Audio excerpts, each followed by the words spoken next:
So here are 5 traits of high-functioning autism that you need to see. All that's coming up.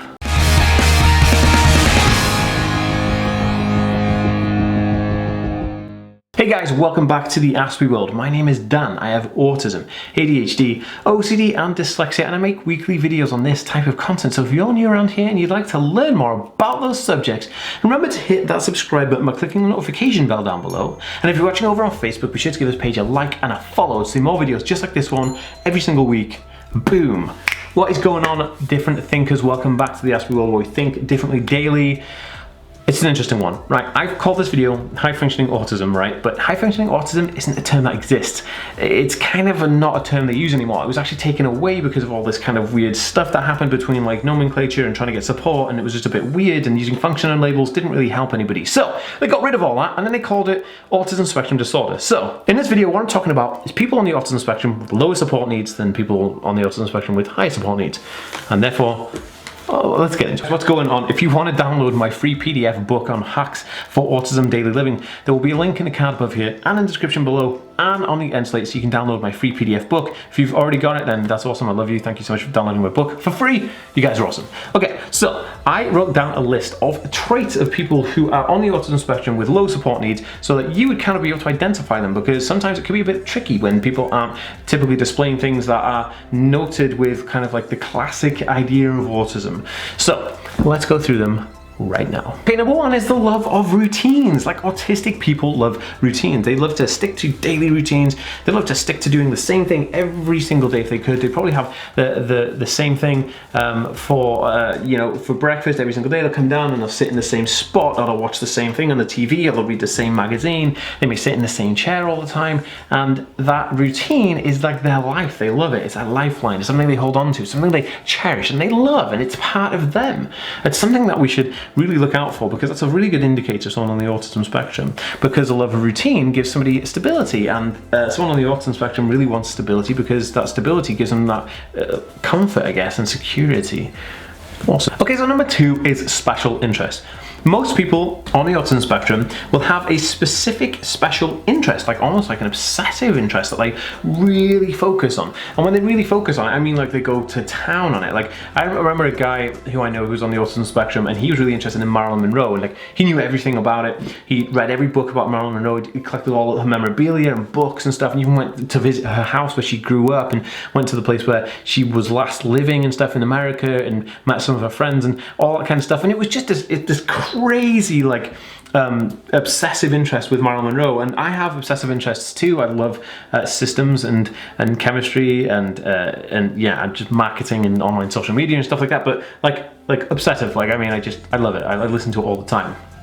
So in terms of that, obsessive interest and special interest come under the umbrella of a typical trait, or a personality trait of somebody in the autism spectrum, because it's very, very interesting and it gets intense. And I can tell you now that if you know exactly what I'm talking about, where you've got a son or a friend or whatever who's on the autism spectrum, or you suspect that they're on the spectrum, but they have this thing that they talk about, and they'll talk about it non-stop, just full pelt, talk to you about it until the cows come home, until you're bored and probably falling asleep, and you're like, I have no interest in stickers, stamps, or like vintage coins, but they're telling you about it anyway, right? Give this video a thumbs up if you know exactly what I'm talking about, man. I'm reaching out to you because I know you. I can see you. I can see you. I see you, Betsy. I see you there. Betsy, who's Betsy? Anyway, so the third one on my list is odd food habits. Now, autistic people, or an autistic person, may have unusual eating habits. Now, they may like separating their food on their plate, so that they have like, you know, chicken this side, and then rice this side, and then veggies this side, so they're not touching. Or they may have like their gravy and sauces and stuff in a pot next to their dinner, so they can dip their stuff into it, so they don't have to have it touching. This is very common because textures and stuff come with the sensory processing disorder, which is comorbidly co-occurring with autism, which is kind of like a bolt-on diagnosis that happens with autism. But it's kind of like, it kind of marries up quite well, but this also leads to things like unusual eating habits, where they want to separate food, or they can't have this type of food, or food that looks a certain color, or food that smells a certain way. Like for me specifically, I can't have raw onions or raw garlic anywhere near me, and I can't be in a room where someone's cooking onions and garlic. It just makes me feel very uncomfortable, and it's just difficult for me to be in the room. I remember getting really upset when I was doing my Access to Science course degree. when we had to dissect an onion to then put it into a microscope and look at the layers and stuff. But yeah, it was very difficult to deal with, but that's just who we are. It's just, we're all individual and we're all made just super awesome. So yeah, we should power to being individual, man. That's awesome. Okay, so the fourth thing I want to talk about here is difficulty in conversation. Now, conversing for people in social situations is typically something that people do without even thinking about. But people on the autism spectrum will have difficulties in social situations because autism in its core is a communicative issue. It's a communication issue where people on the autism spectrum will have difficulties socializing, because socializing has unwritten, kind of spoken about rules that we just pick up from just going to school and hanging with friends and being with this guy and that guy, and those things kind of pick up just around you. But people on the autism spectrum don't really pick these up because they're too busy trying to figure out the world around them from heightened senses and other things that's going on, or maybe their obsessive interest with coins and Marilyn Monroe is taking over the time where they would have been concentrating on conversational pieces between two people and blah blah blah. So this is a very interesting hallmark where someone on the autism spectrum may have an awkward time having a social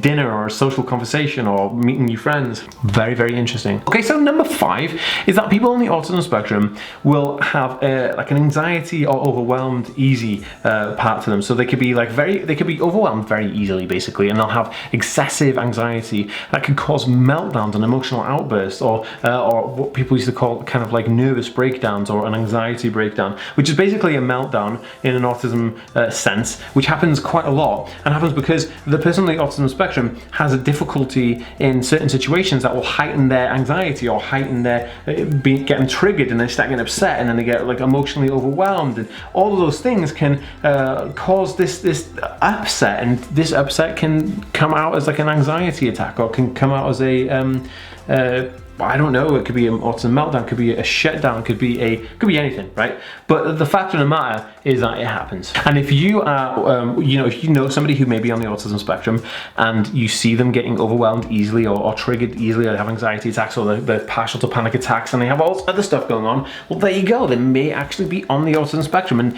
that's kind of like an interesting thing, and it's a cool thing because we're all individual and all different and all equal in our own way, and so that is super awesome. But that being said, guys, if you found value in this video, please share it on Facebook and Twitter to help somebody out. If you liked it, please give it a thumbs up. Subscribe if you haven't already, and I'll see you next time, guys. Peace.